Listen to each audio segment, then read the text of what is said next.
How's it going, everyone? It's Juan Romero here from Switchwatch, and I'm back with another indie review. Today it's a game called Floor Kids, provided to us by Merj Media. Hope you all enjoyed your Christmas and you're looking forward to the new year. Let's get straight into the review of Floor Kids.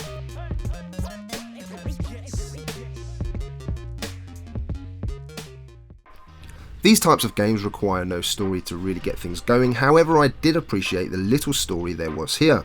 Basically, you start on a journey from a humble studio and you get to go all the way up to the final showdown, which is held at the Peace Summit. Along the way you get to build your crew and find your style across the 8 locations, each with 3 songs for you to master. Between each venue there are some nice snippets told in a comic book cartoon style about finding your rhythm through the music and other cool things I won't spoil here.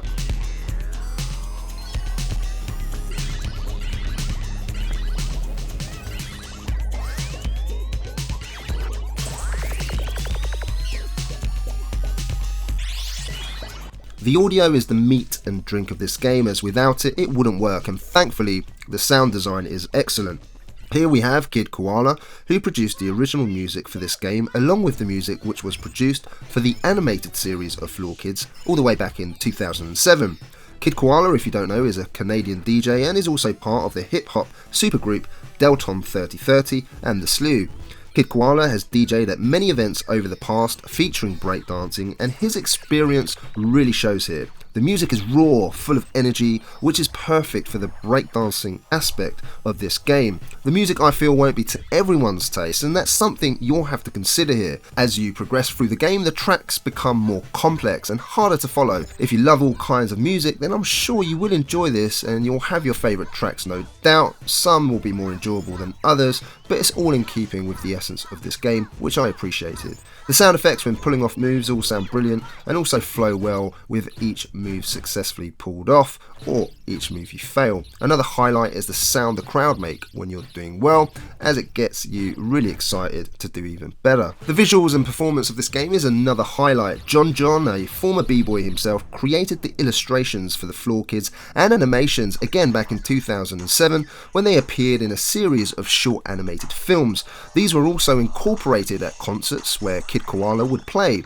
In 2014, the next step for the duo was to make a video game, and JonJon has brought a really fantastic art style to this game. Like the music, the Floor Kids look and feel raw and rough around the edges. The kids' large round heads make them look cartoony, with the rough lines around the drawings really creates an edgy look.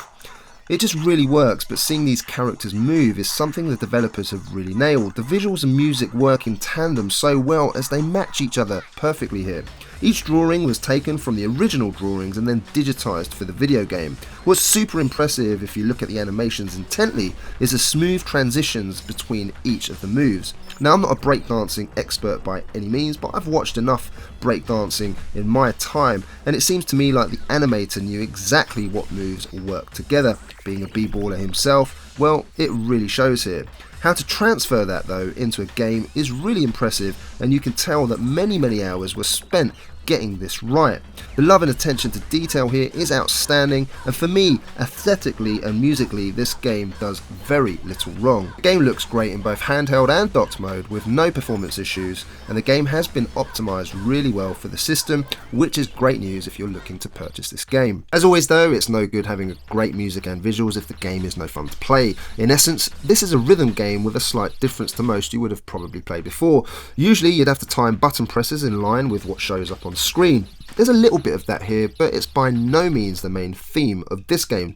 No, here you have to freestyle your way through, which means pressing all 4 buttons X, Y, B and A, along with L and R using the analog stick as well. The 2 long verse sections are there to keep the rhythm to how you see fit. Whether that's a double tap of each button or a single doesn't matter. The scoring system takes this into account, which is great.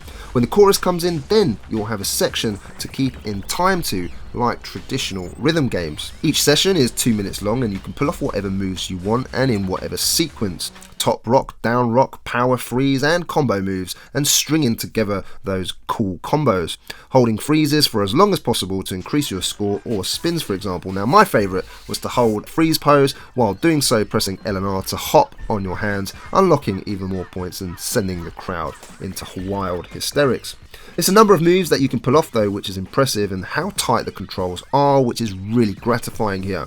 Start off with warming up in top rock by pulling off some side steps, which consists of some simple button presses to the beat, and get that crowd warmed up before the heavy stuff starts. Then turn that analog stick 360 degrees to go into a spin or windmill spin, which are classed as power moves and all look really fantastic. All the while pressing any of the 4 buttons to the beat on the joypad to pull off differing combinations, releasing as much bonus as possible. All 4 movesets feel distinct and feel great to pull off.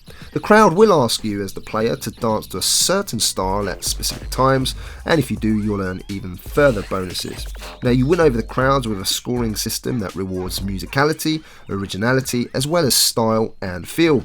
The challenge is really trying to keep things fresh and finding new moves and combos which go well together, and that's what I personally enjoyed discovering the most.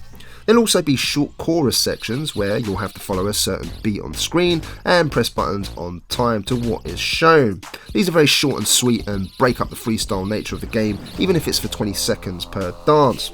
Get these right and you'll earn bigger scores, and at the end of the 2 minutes each section will be scored and you'll be awarded a number of stars out of 5. The more stars you attain, the more locations you will unlock, allowing you to move on to the next venue. The aim of the game is to dance to 3 songs at each venue, unlocking more venues, characters, moves along the way, and trying to of course attain high scores. Now the freestyle nature of this game is both an advantage and a disadvantage in my view. Most rhythm games give you structure by following a set of rules. Hit this note at this time, and if you hit enough notes you get the highest score, for example. Now this is true of games like Thumper or on other consoles Guitar Hero. This is a game which is super easy to pick up, but it will be difficult to master. You'll have to put in the time to learn the moves and link combinations together, all the while keeping your own rhythm to the beat of the track, which gets more complex as you get further in. Think of this as a fighting game, and as you learn more moves you become a better fighter. Start putting those moves together and making combinations and timing those moves right to take out your opponent. Only here you're against no one but yourself, unless of course you play with a friend. The learning curve is just about right, and the tutorial at the beginning teaches you all the basics that you need to know. Sometimes I did feel like I was just pressing buttons to the beat and just going along with it, not really knowing what on earth was going on or what I was doing. On the first run through I was just trying my best to keep up. It does take another run through to start to understand the more advanced techniques and the name of all the moves so you can start to combo them together. So if you do decide to purchase this game and you feel overwhelmed by the freestyle nature, then you need to give the game time, as it will grow on you the more you start to understand all of its mechanics. You can also go to the options screen to see all the moves you have unlocked for each character, and the moves are also explained, so take the time to learn them. Playing against a friend is a fun experience and is more like a dance-off with some added elements. One person gets to dance while the other stands and watches, and the Switch supports each player having a Joy-Con, so you can both play anywhere, which is excellent.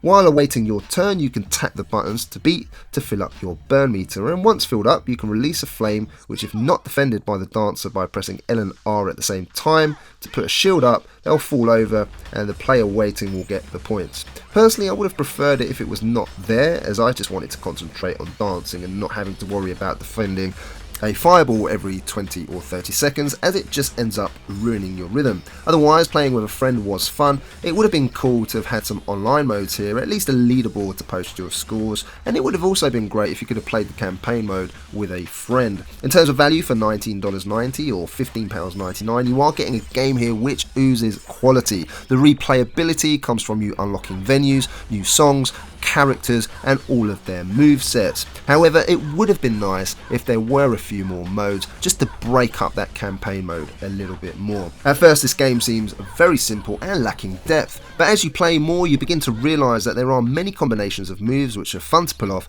and combine together. All of this in a package which has great visuals, audio, tight controls and fun gameplay, which is a decent price. The freestyle nature and music may not be to everyone's taste, so bear that in mind, and it would have been great for there to have been a few more modes, but overall it's easy to recommend and this game will keep you entertained for a good many hours. An 8 out of 10. I hope you enjoyed the review of Floor Kids, guys, and if you did, please hit that thumbs up. If you're a new watcher here, then possibly consider subscribing for more videos like this one. Leave me a comment down below, guys, let me know your thoughts on this review, whether you've purchased the game already or any other Nintendo Switch game. Hope you all have a fantastic New Year's celebrations. My name is Juan Romero from Switch Watch, and I'll see you very soon on the next one.